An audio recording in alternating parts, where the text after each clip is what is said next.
ఈరోజు ఉజ్జయిని మహంకాళి అమ్మవారి దగ్గర జరిగినటువంటి భవిష్యవాణి రంగంలో భవిష్యత్తు కాలంలో తెలంగాణ రాష్ట్రంలో సమృద్ధి వర్షాలు పడతాయని, మనం వాటన్నిటినీ నీటి సంరక్షణ చేసుకొని ముందుకు పోవాలని, ఆ అమ్మవారి ఆశీర్వచనం అందరిపై ఉంటుందని, అదే సందర్భంలో అమ్మవారి విగ్రహ ప్రతిష్టకు సంబంధించి చాలా కాలంగా పెండింగ్ ఉన్న అంశాన్ని కూడా ఈ సందర్భంలో చెప్పడం జరిగింది.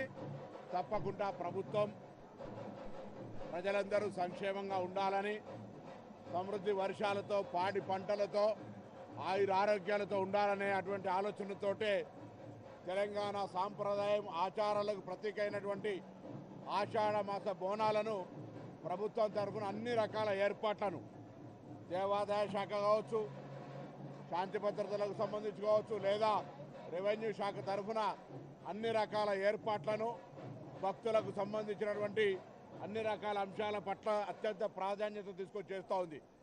కానీ ప్రజలందరి సహకారంతో రెట్టింపు భక్తులు అటు ఉచిత బస్సు ప్రయాణం మహిళలకైన తర్వాత, లేదా కాలం మంచిగా వర్షం పడ్డటువంటి సంతోషంలో ఇతరత్ర ప్రభుత్వ పథకాలు అనేకంగా వారికి అందుతున్న సందర్భంలో భక్తులంతా కూడా దేవాలయాలకు ఎక్కువ రావడంతో ఈరోజు దేవాలయాల యొక్క భక్తులు మూడంతల కిక్కిరిసిపోయే సందర్భంలో కొంత ఒత్తిడికి రావచ్చు.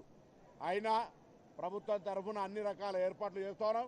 అన్నిటికంటే హైదరాబాద్ ప్రజలకు ధన్యవాదాలు. ఎందుకంటే మెహమాని నవాజీ మే కమీ నహీ అనేది అని హైదరాబాద్ ప్రజలందరూ ఎప్పుడు కూడా ఇన్ని లక్షల మంది భక్తులకు ఇంత ట్రాఫిక్ ఇబ్బంది అయినా, ఇతరత్ర సమస్యలు ఉన్నా ఈ బోనాల వేడుకల సందర్భంగా అందరూ కూడా సంతోషంతో సహకరిస్తారు. వారందరూ కూడా ధన్యవాదాలు. ఈ సందర్భంలో నిన్న జరిగినటువంటి చిన్న చిన్న సంఘటనల వల్ల కొంత వాళ్ళ ఆవేదన చెందినప్పుడు ఈరోజు మేము వాళ్ళందరితో మాట్లాడినాం. ఉదయం మాట్లాడిన సందర్భంలో వాళ్లకు ఇటువంటి బోనాల సందర్భంలో ప్రత్యేకమైనటువంటి గుర్తింపు కావాలని అడిగినారు. తప్పకుండా హైదరాబాద్ బోనాల సందర్భంగా రెవెన్యూ, ఎండోమెంట్, పోలీస్ ఈ దేవాలయాల శాఖల పక్షాన ప్రతినిధులను పెట్టి ఉత్సవాల కంటే ముందే వాళ్ళ యొక్క ఆకాంక్ష ప్రభుత్వం చేయగలిగేది చర్చించి ఒక విధి విధానాల ద్వారా భవిష్యత్తులో ఈ యొక్క శివశక్తులు జోగిళ్లకు సంబంధించి వారి అమ్మవారి భక్తులకు వారు ఈరోజు వారి యొక్క దైవికంగా సమర్పించే బోనాల పట్ల ఎక్కడ ఇబ్బంది ఉండకుండా వారు చేసే ప్రయత్నం జరుగుతుంది. వారికి భవిష్యత్తులో ఎక్కడ కూడా ఇబ్బంది రాకుండా ఉండేదాని కొరకు దేవాలయం పక్షాన అక్కడ ఎండోమెంటు, రెవెన్యూ, పోలీస్ తరఫున సమన్వయం చేసి వాళ్ళ ప్రతినిధులతో చర్చలు చేసి సరి అయిన విధంగా దర్శనాల కార్యక్రమం జరిగే విధంగా చేస్తాం. ఇదిగాక రాష్ట్ర వ్యాప్తంగా దేవాలయాలకు వెళ్ళినప్పుడు వారికి దర్శనాలకు సంబంధించి వారు అమ్మవారు సేవ చేసుకుంటారు. చాలా దేవాలయాలకు వెళ్తారు వాళ్ళు. అప్పుడు కూడా ఎటువంటి ఇబ్బంది లేకుండా గుర్తింపు కార్డులు ఇవ్వాలన్నారు. తప్పకుండా దేవాదాయ శాఖ మంత్రి గారు వాటిని సమీక్షించి గుర్తింపు కార్డు ఇవ్వడం ఏమి ఇబ్బంది కాదు, ఇస్తారు. ఎందుకంటే వాళ్ళ పట్ల ఈ ప్రభుత్వం సానుకూలంగా ఉంది. మొన్ననే మున్సిపల్ కమిషన్లల్లో, కార్పొరేషన్లలో వాళ్ళను కోఆప్షన్గా తీసుకోవాలని కేబినెట్ నిర్ణయం చేసినాం. అంతకుముందు ఉద్యోగాలు ఇస్తూ ఉన్నాం. అనేక రకాలుగా వాళ్ళ యొక్క గుర్తింపునిచ్చి గౌరవాన్ని ఇస్తున్నటువంటి ప్రభుత్వం ఇది, గౌరవ ముఖ్యమంత్రి రేవంత్ రెడ్డి గారి నాయకత్వంలో. తప్పకుండా జోగినులకు, శివసత్తులకు సంబంధించి 100% ఈ గవర్నమెంట్ ప్రయారిటీ ఇస్తుంది. ఒకటేమో ఇప్పటికే మున్సిపల్ కార్పొరేషన్లలో కోఆప్షన్ పెట్టుకున్నాం, దాని తర్వాత ఉద్యోగాలు ఇస్తా ఉన్నాం.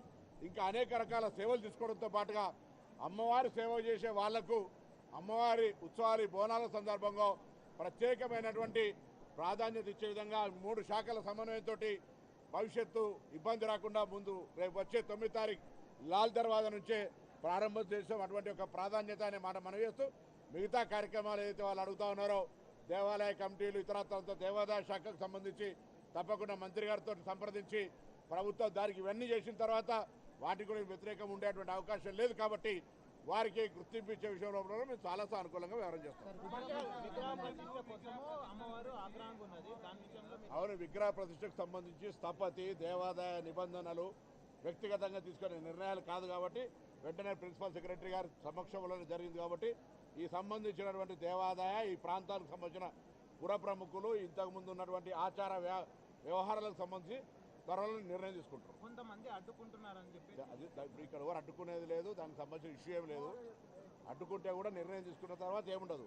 అమ్మవారు ప్రతి ఒక్క భవిష్యవాణిలో రంగంలో ఈ మాట చెప్తా ఉన్నారు. కాబట్టి ఈరోజు వీలైనంత వరకు ఈ బోనాల ప్రక్రియ అయిపోగానే ఆ కమిటీకి సంబంధించి ఏర్పాటు చేసి కమిటీ నివేదిక మీద ప్రభుత్వం నిర్ణయం తీసుకుంటుంది. సార్, మీరు నిన్న అరేంజ్మెంట్స్ అన్ని బాగానే చేశారని చెప్పారు కానీ నార్మల్ జనాలు చాలా ఇబ్బంది పడ్డారు. అమ్మ 3 ఇంచాలు వస్తాయి. ఇప్పుడు మీరే లేరు, మీరు రిపోర్టర్లు మీ వాళ్ళే అంటారు, మీరు సైడ్లో వస్తారు, పక్క జరగమంటారు. అది మీరు ఇన్కన్వీనియన్స్ ఫీల్ అయితే నేనేం చేయాలి? తప్పదు. కొత్త అయితే బోనాలు ఎత్తుకొని నిన్న 2-3 గంటలు అందరు నమస్కారం. జై శ్రీమాత్రే నమః. అమ్మవారు